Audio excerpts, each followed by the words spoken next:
Bet on Bears fans, another edition of the Chicago Bears podcast coming your way. Pat the designer, Jason McKie in the building, joined by somebody who's going to bring us some insight on our new OC. Big shout out to Corbin Smith from Locked On Seahawks. You guys know I rock with the Locked On Network as well. And so these guys are some of the best in the business when it comes to breaking down the Seahawks. Really excited to have you on here, Corbin. We got to talk about Shane Waldron. Got to talk about what kind of offense he's going to bring to this team. All that and more on today's episode. Hit that like button, subscribe to the page, leave that 5-star review. First off, boys, how are you guys doing today?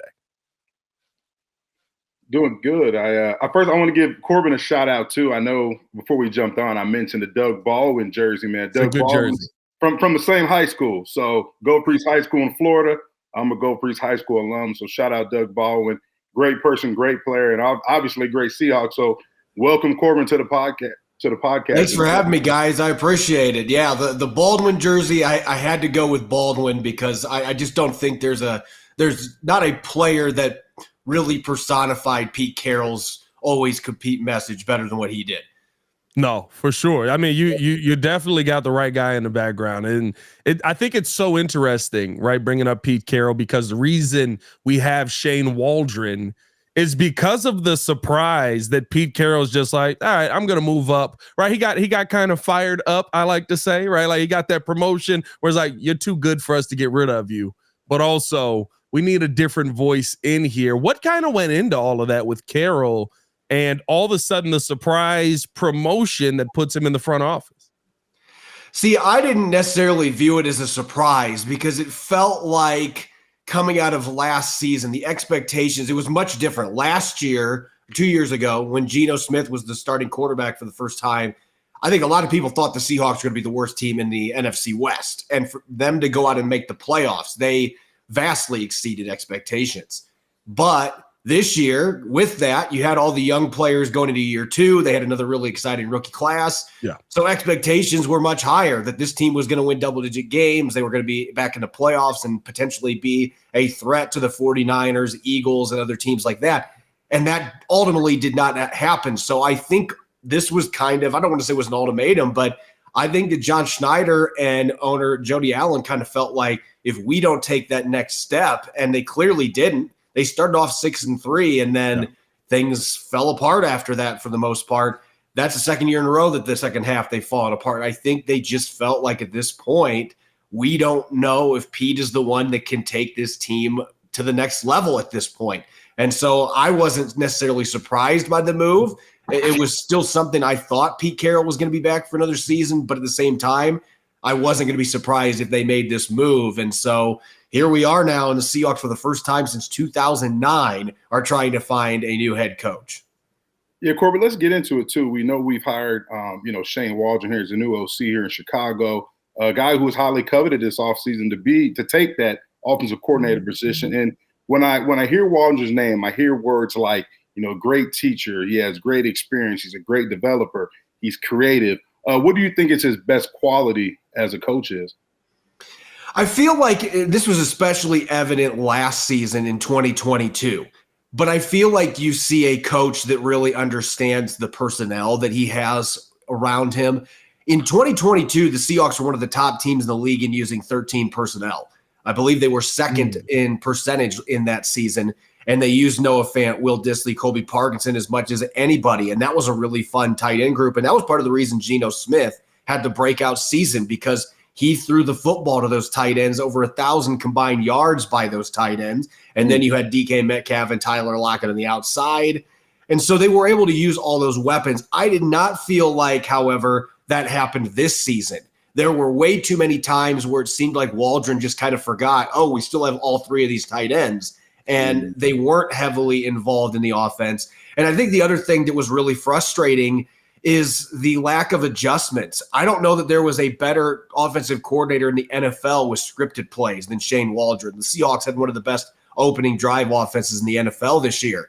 But after he got past those scripted plays and defenses made adjustments, that is when you started to see this offense fall apart. And they were one of the worst second half offenses in the league for most of this year. And I think those numbers would have been even further skewed if not for the fact that Geno Smith had 5 game-winning drives and Drew Lock had a game-winning drive this year. So you can give some credit to Shane Waldron for those last-minute drives, calling the right plays, but it just felt like the adjustment aspect that really was a struggle. But personnel-wise, if you can get Shane Waldron from 2022, I thought he did a great job maximizing Seattle's talent and personnel, and that's why they had a top 10 offense that season. Now, Corbin, you're triggering Bears fans right now. You're making me nervous, Corbin. I'm getting, man, Pat, you see my face. Hey, listen, I'm telling you what the stats back up and the film backs up. Go look at the stats. I mean, and I want to ask you to, and here's, I'll say it in this way, right? I'll tell this recently happened. Story's it starts a little dark, but it has a good ending, right? And it tells you how much this is going to trigger Bears fans. Friend of mine, father, just had a stroke and is recovering. He's doing well now, but he was out of it for a couple of days. Came out of it after surgery, doing better. First calls his son 5 a.m. Doesn't know what's going on. First question out of his mouth. So I heard we hired a new OC. What's that looking like? And my friend basically broke down what you just said. So should we be very concerned that the Shane Waldron we're getting is a repeat of the Luke Getsy that we just let go? Or was there something that changed between last year and this year? Because we got a lot of Bears fans who just heard you say pretty much that he's Luke Getsy in a Seattle uniform. So if you're looking for a positive silver lining here, the Seahawks had a lot of injuries on the offensive line this season. So that would be the one big caveat that I would put here. They had 9 different starting offensive line combinations in Geno Smith's 15 starts this year. So they were playing musical chairs up front. And I do think that had a negative impact on what Shane Waldron was able to run offensively from a playbook standpoint. With that being said, I don't feel like he helped himself out either. And in particular, this is what was stunning to me. Everyone knows how much Pete Carroll loves running the football. Yeah. I have never seen an offensive coordinator in Seattle, even in the Mike Holmgren era. I have never seen an offensive coordinator in Seattle that if you got stuffed on 3 or 4 runs, you just completely abandon it. And that happened so many times this year with Shane Waldron. I felt like in the second half of the season, it wasn't as bad, but there were some games early in the year where it's like, man, if you would just stick with the run game just a little bit, you'd help your quarterback out. And I think it put Geno Smith in some really difficult spots behind that offensive line that was missing Abraham Lucas, their right tackle, most of the year. They were missing a bunch of other guys in and out of the lineup. So, yeah, the offensive line, I think that was certainly something that impacted his ability to call plays. I don't think they could do some of the longer developing pass plays that they would have liked to do. They did the season before. So that is something to keep in mind. That being said, I know the Chicago Bears offensive line has not necessarily been a strength in recent years either. So how does that match up with Waldron, who, again, if you're getting the 2022 version, I think he could be a really good asset for a young quarterback coming in, whether it's Justin Fields coming back or a Caleb Williams or whatever they choose to do there. But the question for me is going to be, is he going to regress back to last season where it just felt like he couldn't figure out how to really maximize his personnel? There were too many games where DK Metcalf, they weren't scheming up enough to try to get him the football, which that was baffling to me. So I think he is a mid-level offensive coordinator. That is my honest assessment. I don't think he's a bad one, but I don't think he's a great one either. I feel like the lack of adjustments and moving away from the run game too often, personnel issues at times, those are things, if he grows from those issues from last year, then he could be better than what Luke Getsy was. If not, you could be in a situation where it's Luke Getsy 2.0. Yeah, and everything you say, I'm just listening to it, and I'm just having flashbacks already, and the season just finished. And, you know, it was with Getsy, it was the lack of in-game adjustments that we saw. And it was also, you know, Getsy having a passing game that didn't really marry in terms of, it didn't really fit the protection schemes that was called. You know, a lot of times we had 5-man protection, but we had a lot of deeper routes. So, you know, if they brought one more guy than we could pick up in pass protection, where you see Justin Fields getting hit. And, you know, a team in which, you know, the last 2 years, credit to Getsy, we were one of the top teams in rushing in the league in terms of running the football. But the problem we had was, Getsy's lack of creativity and in-game adjustments and putting us in position, not only the offense, but as players in position to be successful. And, we saw here in Chicago a lot of times, yes, we finally had a true number one in DJ Moore, but we also saw at times in which DJ Moore disappeared in games and Getsy struggled trying to find ways to scheme him open. And, we didn't have the receiving core that you guys had up there in Seattle. I mean, you had 3 guys over 500 yards. We had one, which is DJ Moore, and I'll throw in Cole Kmet, but he's a tight end. He had over 700 yards. So, I say that to say this, with when you look at Shane Waldron in terms of his passing game and what he's done the last 3 years in Seattle, how do you feel like he can elevate this Chicago Bears passing game? I think one thing, and again, this is going back to 2022, it just felt like it was 2 different seasons, and not just statistically, but in 2022, one of the reasons that Geno Smith was so successful, and this was stemming off the Russell Wilson era where you rarely saw him attack the middle of the field, whether it's because he couldn't see over the offensive line or he just didn't want to make those throws. Mm-hmm. The Rams in the playoffs in 2020 basically said, we're going to leave the tight ends and stuff open in the middle of the field. We just don't think you're going to throw it. And he didn't do it. And the Seahawks lost that game at home in the wild card round. So Schottenheimer gets canned. They bring in Shane Waldron. And I felt like he did a better job those first 2 years of really attacking the middle of the field, using tight ends. And Geno Smith was able to make those throws. And that was one of the reasons he was so successful. This season, it didn't seem like they were able to get that going schematically again. There were games like the Baltimore Ravens. They got destroyed by the Ravens, which a lot of teams have been destroyed by the Ravens this year. But I went back and watched all 22, and you're playing one of the best defenses, if not the best defense in the NFL. And I'm midway through the third quarter, and I've counted 2 routes that were in breaking to the middle of the field the entire game. There was a 3rd and 11 where they had – it was 3rd and 5. There was 2 different plays I'm thinking of. 3rd and 5, and they had no routes less than 12 yards against that Ravens pass rush. And, of course, Geno Smith got swarmed by a 5-man rush. And so that game left me scratching my head like, what are we doing here? And so, again, it's the consistency issue. In 2022, you would have had a couple guys in the middle of the field or intermediate so you get the ball out quick. And I felt like late in the season when Geno Smith was playing better, they did a better job of having plays where he could get the ball out quickly behind that offensive line. So maybe Shane Waldron found a little bit of a rhythm going into this Bears job. The consistency and the inconsistency with creativity. Like there were times where you're like, this guy is an offensive innovator. You could see some Sean McVay in him. Yeah. And then you would go 2 quarters where you're like, either he's getting way too cute or it would just be drop back, and punt. And this just happened all the time. So I don't know if it's because he hadn't really been an offensive coordinator before the Seahawks hired him and he was still trying to figure things out or what. But the consistency thing is probably the biggest issue. And maybe going into year 4, being around some different coaches in Chicago will benefit him. There were flashes, but ultimately you just didn't see the consistency with a really talented skills position group for the Seahawks that you felt like should have been a top 5 offense this year. I think it's very interesting, right? Like you bring up almost the tale of 2 halves of just this season. And of course the 2022 season where a lot of what I saw in the second half of the Seahawks season where it kind of felt like they started to somewhat put things back together was it felt like all of a sudden he was scheming to the strengths of the team again, where early on it was like he had found a different playbook and he was like, I know that this is that. I guess the question is, right, we've heard that Pete Carroll is very hands-on in everything. Was that Pete Carroll steering him back in the right direction?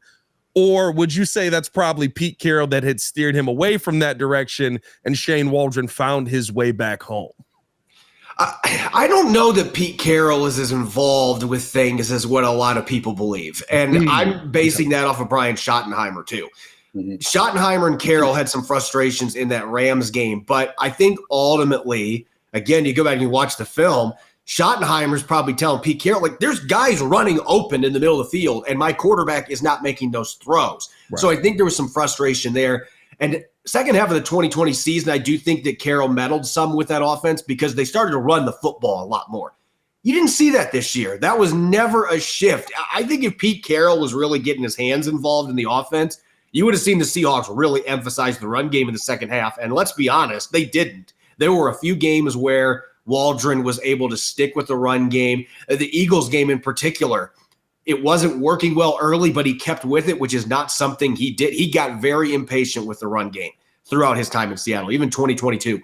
He stuck with the run game, and they were able to wear down the Eagles' front line, and then they ended up winning the football game. But I think if Pete Carroll was more heavily involved in this, that you would have seen the Seahawks shift more towards a run-centric offense, and that is not what happened. So maybe there were some discussions about getting the ball out quicker. Carroll talked about that a lot in press conferences. That may have been something that he emphasized and Waldron followed suit with. We saw that change in the last 5 or 6 games, but I think the run game would have been more featured if Pete Carroll really was meddling with the offense.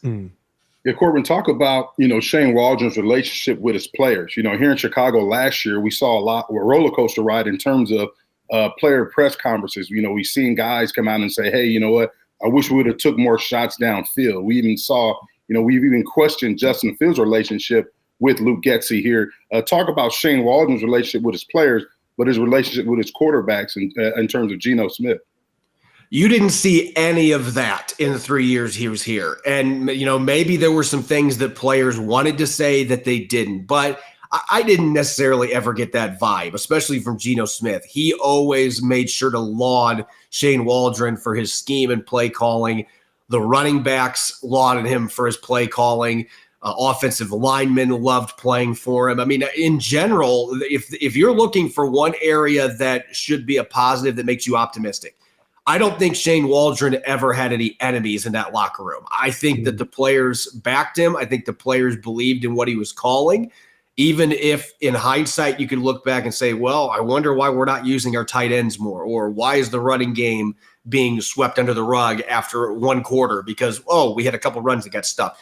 It never felt like the players weren't buying into the offense or that they were questioning what Shane Waldron was running. And I think when you watch practices, he clearly had a very good relationship with his players. And I think the teacher aspect is definitely there. The background for him, he was a passing game coordinator in LA. He coached tight ends in LA. He was under Bill Belichick for a short while, and he coached positions. So I think the teaching background is a big strength for him.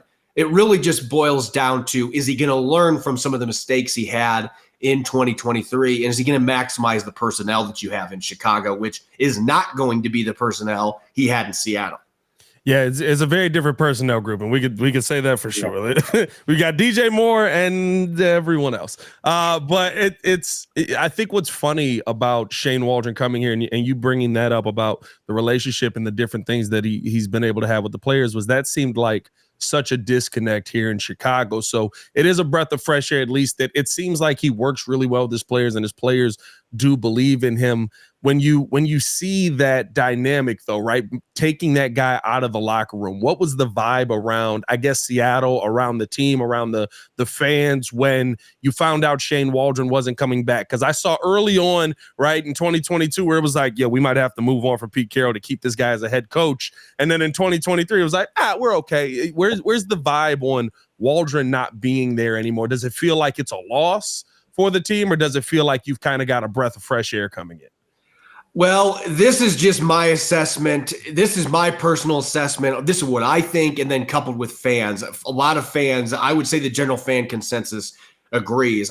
I felt like if Pete Carroll, and I don't know this is not me saying this was discussed in the meeting with Pete Carroll at the end of the season, but I would be shocked if Jody Allen did not throw out a little bit of an olive branch and say, we will bring you back for another season, but you need to bring in coordinators from the outside that are established, proven coordinators. And the reason I say that is because the mood in Seattle really from the beginning of this season all the way to the end, especially, Clint Hurd on defense. I mean, fans were wanting a defensive coordinator change midway through the season.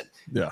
Shane Waldron, there were similar vibes for a good chunk of the season. And it just felt like the offense took a huge step back and that they needed to have something different. They needed to have a shakeup there, at least with the coordinators. And so that was my feeling. That's the feeling that I think most of the fans had. And I think they appreciated what Shane Waldron did. But I think you guys know this. You covered NFL for a long time.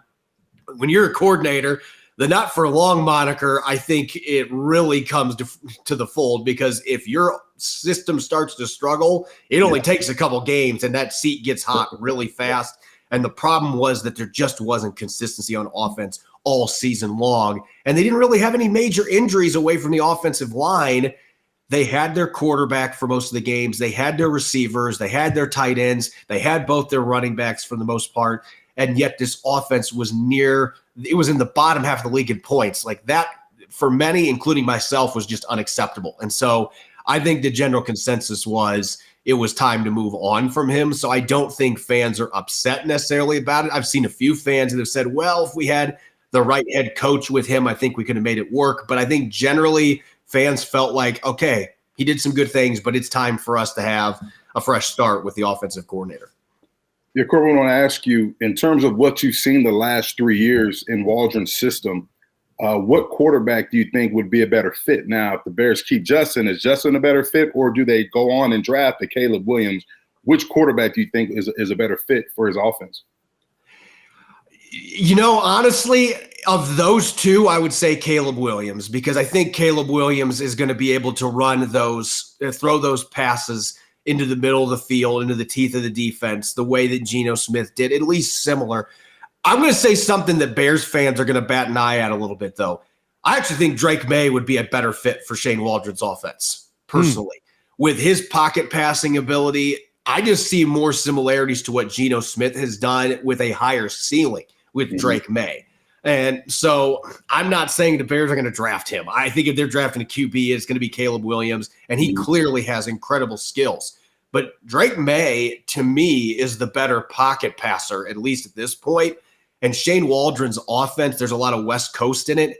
I just think that his style might actually be a better fit, personally. But of the two quarterbacks that everybody's expecting, either one is going to be QB. I would think Caleb Williams, just start from scratch. And I think Justin Fields goes elsewhere.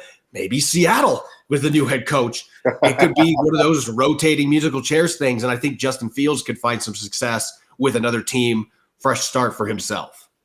Let me ask you this then, right? Off of, if you're looking at, okay, we see the worst that he does. He doesn't run the football, right? Like that's what I told Bears fans when we hired him. It was like, well, you don't got to worry about the quarterback airing it out anymore, because that's the only option that you're probably going to see more times than not. But it did feel like, I guess it felt like there was a commitment to, we're going to use the best weapons we have sometimes, although not DK enough, right? I felt like in the second half of the season that DK Metcalf, they were doing a much better job getting him involved. They averaged almost 80 yards per game receiving in their last 8 games. So they were able to get him involved more. But early in the season, there were just games where it felt like we're going 3 quarters, and you could blame Geno a little bit maybe, but to me it was more about scheme. Like, we're not trying to find ways to get DK Metcalf the football. So I know that Bears fans listening to this are going to be like, does he know any other words? But inconsistency, like, that has been the theme for Shane Waldron and the Seahawks offense over the last year and a half, really, because they started to show signs of this in the second half of the 2022 season, and it impacted Geno Smith's numbers some then as well. So it's just been an issue being able to stay in a rhythm game to game consistently, even quarter to quarter. There were a lot of games where you score early and then there'd be 2.5 quarters where nothing happened. And then, we need comeback efforts now. Geno Smith, go get the job done. And in my opinion, a lot of it had to do with the inability to adapt, as I said, against defenses that did a better job of adapting themselves after giving up points early. So what would you say that he does best then, I guess, right? Because it feels like we're getting a gut punch here from the inside, right? Like, it's not, it sucks to hear some of these things, but it's like, well, he's here now. So these are the things that we need to expect. What are the things that you think on the positive side he does best? I do think he does a really good job of maximizing the skills for his quarterback. And we've seen that with Geno Smith the last couple years. Now, I think when Geno is playing at his best, that he is a borderline top 10 quarterback. He has shown that in spurts, extended spurts, the last 2 years. He's got all the arm tools. He's got underrated athleticism. He makes good decisions. The issue, of course, has been that there has been some consistency issues with him, and they have had offensive line injuries, as I said, that we got to include that as part of the reason. But I do think his ability to coach quarterbacks, he and Dave Canales, who is now battling for that Panthers head coaching job, he did a great job with Baker Mayfield too. He deserves a lot of credit for Geno Smith's breakout. But I felt like the offensive coaching staff as a whole did a really good job of putting Geno Smith in a position where he could succeed, maximizing his skill set, and play with confidence. So whoever your quarterback is, if I'm the Bears, I would have confidence that he is going to instill confidence in that player, and that player is going to buy into the offensive scheme, which I think is the first thing that is critical when you are working with a young quarterback, especially, which the Bears are going to be doing one way or the other. So that would be my big selling point with Shane Waldron, is that if you're looking for somebody that's going to maximize your quarterback play, I think that Shane Waldron did a fairly good job of that here in Seattle the last few years when Geno Smith had to check in for an injured Russell Wilson. Then he became the starter. Like, he really did a good job, especially 2022. If you can get that 2022 version, your offense could take a steady step forward, and you might potentially have a team that can battle for a wild card spot depending on what they do at other positions this offseason. I think one of the biggest takeaways that I've been hearing, through our conversation is, like you said earlier, he often abandoned the run. And, we're in a city and an organization that has had a lot of great running backs, that's known for running the football. That the past few years under Luke Getsy has been, like I said, you're one of the top tier teams in terms of running the ball. And when you're in the NFC North, a division in which you're going to get the elements, bad weather, tough defenses, physical defenses, you're going to have to commit to the run and not abandon it. And I think that's one of the things that I worry about. Is Getsy was solid in the run, but then we're at the bottom tier in terms of the pass. So there was no balance there. And I think the biggest thing that I think Bears fans want to see is that balance. And I think that's what really led to Luke Getsy being fired. There wasn't no balance. There was no creativity in the passing game. There was no production. There was no development in terms of the wide receivers. I mean, we draft Tyler Scott. He was missing. Bayless Jones hasn't developed since he's been here. And that's why the Bears had to, they made that trade.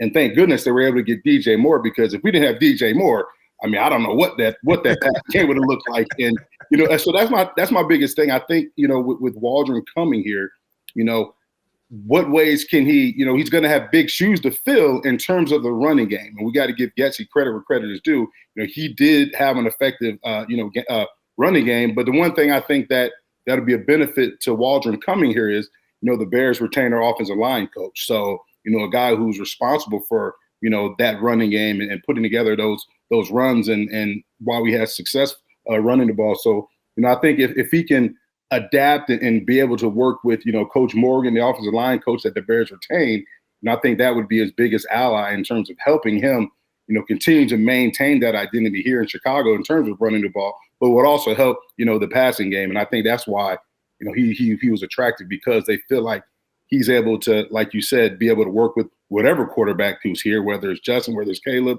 whether it's Drake May, we don't know, but he's able to adapt and get the best out of whatever quarterback will be under center this year. Yeah, I think the thing that is ultimately going to determine whether Waldron is successful or not is his ability to find just enough offensive balance, as you mentioned. I think that in that division, as you mentioned, you're playing outdoors, you're going to have snow, you're going to have wind, all those types of things. You've got to be able to run the football. So this is not going to be Seattle 2.0. You don't have the same personnel either. He is going to have to adjust to what he has. And 2022, he did a good job of that. This year, it felt like till the end of the season. Towards the end, we saw some improvements, but it wasn't as good of a job of using personnel. But if you can get that 2022 version and he is able to build that run game, expand that, I'm going to say evolve the run game so that it isn't stale. And if you've got Justin Fields or Caleb Williams, add in some quarterback runs mixed with that. That's not something they did often with Geno Smith. He ran occasionally, but most of the time it was just scrambling to extend plays. You're going to have to adjust your offense some. If he is able to do that and he's able to get a little more focus on the run game to provide more complements to that passing attack, then I think he's got a chance to be pretty successful for the Chicago Bears. To me, though, that is a fairly big what if based on what I saw this past season in an honest assessment. Who's the coaches that are on his staff now? Because we've heard that he started interviewing some people to bring over with him. Who are the coaches that you think have to come along with him for him to maintain the success that he's had? So I'll throw out a couple names that already have been linked to the Bears that were from the Seahawks staff that I think are really good coaches. Chad Morton is an outstanding running back coach, and he was in Seattle for a long time. And you want to talk about a coach that players flock to? Yeah. Chad Morton is an awesome guy, really funny, just a loud, vibrant personality. You can tell players love playing for him. And he's had a lot of different running backs over the years. Seattle, that has not been an issue for them, having talent in the backfield. The offensive line and maybe the play calling have been issues with their run game. But Chad Morton is an excellent running back coach. And I think Sanjay Law, he got a bad rap coming out of Jacksonville his 1 year, but he was on Urban Meyer's staff. I think anybody on that staff, let's give him a mulligan because you were coaching under Urban Meyer. And we saw how bad of a disaster that was, that 3-ring circus down in Duval. But I think he is an excellent receiving coach. And you talk to Tyler Lockett, you talk to DK Metcalf, Jackson Smith and Jigba this year, some of the other receivers that they have had here, they rave about him. And just look at the production that players have had and learning under him. And he was here before going to Jacksonville. So he got to work with Metcalf earlier in his career.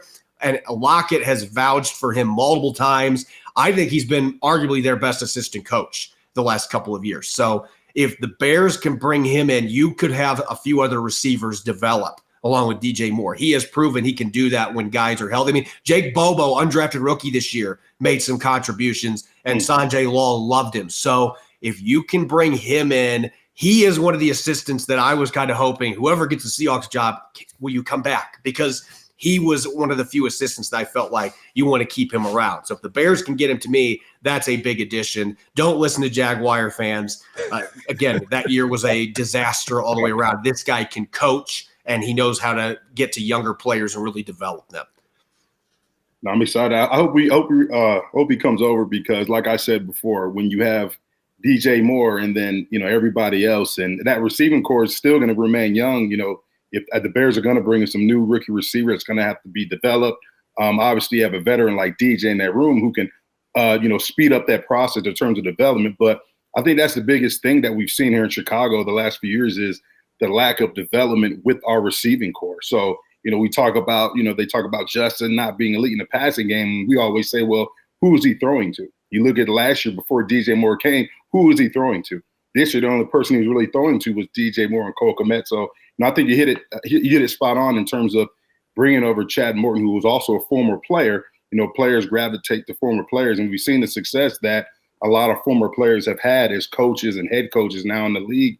And if you get a guy, who understands what these players go through, but also knows how to challenge these players and keep themselves motivated, but also a great teacher and developer, you get production. So, I'm thrilled that you mentioned those two guys. I hope that Waldron can bring those guys because we've seen here in Chicago with assistant coaches this year, it's been a disaster. We need some stability there as well. Yeah, not quite Urban Meyer style, but you guys did have your own. Corbin, it was a There's no question dumpster fire, Corbin, to say the least. It was a dumpster fire, really, and that's why I think the main reason when you look at Poles' press conference, that's the main reason why Eberflus was retained because he was able to right the ship. He was able to keep the locker room together. And, to put together, a decent winning streak the middle of the season. I think that's why, he'll be the head coach next year because he's able to right the ship and have some type of success, despite all the negativity and distractions that we had, in the building. It's going to be hilarious to see I'm not going to lie to you. I can't wait to see. I hope it doesn't happen often, but I need at least one game of Shane Waldron running the football 4 times just to see J-Mac in the post-game show because you should see him when Luke Getsy didn't run the football. As a former fullback, he's just losing his mind. Not just me, everybody in Chicago, the north side, south side, west side, everybody. Not just me. Yeah, not just me, everybody. Being a former running back myself, in the press box, there were plenty of times where I was like, why are we not trying to run the damn ball? So I hope you guys don't get to experience that often. I think it is going to happen sometimes, though, because Shane likes to sling the football. And in today's game, a lot of teams do that, but it did feel like there wasn't enough balance a lot of the time. for the Seahawks offense. It's gonna be. I can't wait. Just J Mac kicking the door in for the post game show. Just Forte would never. Like, oh, wait a minute. Come on, Corbin. When you have a game, right, in which I don't know if we even threw the ball, over 10 yards one game. I think that's true. I mean, receiver screen. That was the whole game plan. Horizontal passing game. Like, it's just, you know what I mean? Like, it's that was the biggest knock, I think, on Getsy, right? The inefficiency to establish a concrete game plan. And we talked about that. Like, one game he's moving Justin out of the pocket, movements, boots, and stuff like that, and it's working. The next game, what happens? He's got Justin sitting in a pocket, like he's Aaron Rodgers. That's not his game. So I think that's the biggest thing that we fought here in Chicago. It wasn't, the running game was solid, but it was an inefficiency to be able to have a solid game plan week in and week out. Like, it was totally a tale of, two worlds. You had one game plan that was effective for Justin, and we say, okay, let's build upon what we did that week. Let's continue to put Justin in a position to be successful. But then the following week, we'd see something totally different. And, that's why we had the season we had. So I think way too many of these offensive coordinators in the NFL, they outsmart themselves. Yes. Like, I'm all for being creative and trying to find new wrinkles, but like, sometimes you just got to go with what works. I mean, I'm even thinking high school football where, we were playing a team in the top 10 in the state, but they could not stop our halfback power runs. And we just kept running it over and over again. Sometimes you just got to go with what works with your personnel and don't be cute. And I think Shane Waldron falls into that issue sometimes too. And the NFL, you can't, it's not high school, obviously, but it's still the same premise that you have things that work with your personnel. Max, I mean, look at the Kansas City Chiefs with Andy Reid. Like, I know they do a lot of wrinkles and dressing and stuff, but like, they run a lot of the same plays regularly to get Travis Kelce the football, or when they had Tyreek Hill to get him the football. A lot of the same stuff, maybe with some different ways to set up plays, but they're running the same stuff and playing to their players' strength. So good coordinators, that is what they do. They don't overcomplicate things. I guess we'll finish it off with this because it feels like we've had there's some positives. There's definitely some negatives here. When you look at the list of guys who were available, do you feel like Shane Waldron was the top name on that list for a team like the Bears to go get? Or do you think that the Bears maybe settled in this hire and there were better names out there at the offensive coordinator position? There may have been some better options that would have been available if they waited things out, but that is such a dangerous thing to do with coordinators in particular. And Shane Waldron had interest from other teams. And as I said, he's not a terrible coordinator. I'm not going to put him in the top 10 either. Right. He hasn't shown enough consistency for me to have him in that realm. So if there could have been a more established guy available, then the Bears could have gone that direction. But I will say this, if they're looking for somebody to nurture a young quarterback, I do think that is a big plus on Shane Waldron's resume. So it made sense from that standpoint. And if he uses Cole Kmet the way he used Seattle's tight ends 2 years ago, Kmet could absolutely explode in this first season with him. So those would be some positives for me. I think that there may have been some better options. I can't concretely tell you that because we never know how the coaching carousel is going to go, especially now. The rules, they were supposed to help. The rules now for coaching interviews, like, I'm a smart guy, I think, and my head's about to explode trying to figure, can we request an interview now? Or can we request an interview then? Like, it's complicated to really know what's going to happen. So I think the Bears probably made a smart decision here, getting the guy that was coveted by other teams. And I think he is a mid-level guy that still has some upside to get better. He's still only been a coordinator for 3 years. So that would be my positive spin on this for the Bears. As long as you view him as an upgrade over what we have, I think we can come on. I watched a few Bears games, and Getsy. I liked Getsy's run game stuff at times, but as you guys mentioned, I didn't feel like he played to Justin Fields' strengths with the run game a lot of the time. It was very up and down, and the passing concepts. I don't have any hair to rip out, but if I was a Bears fan and I had any hair to rip out, it would have been gone. I guess here's the question, right? Game, you guys got an upgrade. There's no question about it. I guess here's the question: Did you ever see Tyler Lockett in the backfield as a running back? Was that ever a thing? Like, because we saw DJ Moore in the backfield. They would put Jackson Smith and Jigba back there sometimes, but they would do it for motion purposes. They wouldn't be running the football with those guys. Not Luke Getsy. Well, let me ask Corbin. You're not going to see any. I mean, I would say there was one play. Derek Young, one of their former 7th-round picks, who played some running back in college. They put him at fullback, and that actually was one of the cool things that Shane Waldron did because he was nasty lead blocking. So he'll mix some things formation-wise. He did a lot of really weird formations this year with like 2 tight ends in the backfield right next to the quarterback on the right side. I saw that. Weren't you guys down tackles there in were that some game? really cool formations. There were some times where this was 2 years ago against the 49ers. They ran a play with 40 personnel. They had DJ Dallas as their quarterback, and they had 3 other running backs in the field. They rolled him out in the red zone, and he put it in interception right into Javarius Ward's hand. So sometimes it hasn't worked out, but he does mix in. I felt like I was watching black and white 1920s film.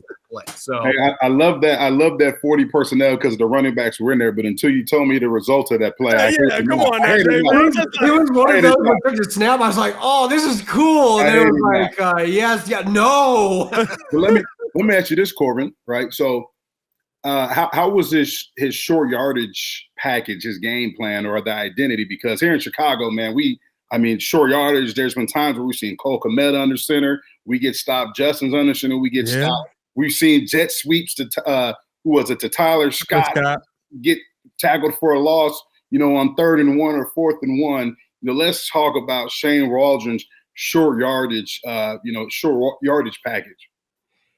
Very inconsistent, and I know you guys are probably tired of me bringing that up. But you just look at the stat; they were a lot better inside the 5 and 10 yard line running the football this year than they were the year before. They were one of the worst teams running the ball in short yard situations, especially in the red zone in 2022, which was shocking with Ken Walker III being your lead running back. But they really struggled when they were in those short yardage situations. They improved this year, especially in the first half of the season. Second half, they regressed a little bit there. But there have been some times where there's been some questionable play calls. I don't think they've ran any like jet sweeps to receiver, anything like that in those positions. They mixed those type of plays in different spots. But generally, the only issue that I had is, again, when they were running the football in short yardage, it didn't always feel like they were scheming to the strengths of their offense. They'd run behind a backup right tackle instead of behind their standout left guard, for example, and wonder why they got blown up 2 yards in the backfield. Those were the type of things, again, it feels like you're outsmarting yourself that we saw from Shane Waldron. And there were times that they were very effective moving the ball in short yardage situations. So that is not something I would put that in the middle where it's not a red flag, but it's less necessarily in his coach resume either. Well, Bears fans, the inside look at Shane Waldron. Let me know how you guys feel in the comments below. I mean, I'm sure a lot of it isn't what you wanted to hear, but there's a lot of it that I think speaks to where the Bears are in the process. I think that's the part that does excite me, hearing Corbin talk about the development of the quarterback. That to me is actually exciting because we've never done that here in Chicago. So let's start off developing the quarterback now. Corbin, appreciate you for tuning in and rocking with the show today. Let the people know where they can find you, where they can follow you at, and what you got coming up. Yeah, you can find me on X and Threads at Corbin Smith NFL. You can follow Locked On Seahawks on YouTube or wherever you're listening to your podcast. We're going 5 days a week, daily podcast with my co-host Rob Rang, and we're going to continue looking at the Pete Carroll replacement options because Seattle is still trying to figure out who's going to be the next head coach and who's going to be the coordinators to go with them and all that fun stuff. So we're going to be covering all that on Locked On Seahawks daily until we start to get intel on who's going to get the job. Yeah, thanks, Corbin. I look forward to following and keeping up, man. Thanks for your time. It's been awesome. Yeah. Thanks, guys. I appreciate it. No problem. As always, hit that like button, subscribe to the page, leave a 5-star review. Y'all know what to do. Drop a bar down in the comments. Y'all stay safe out there, Chicago. For Jason McKie and Corbin, I'm Pat the Designer. Peace.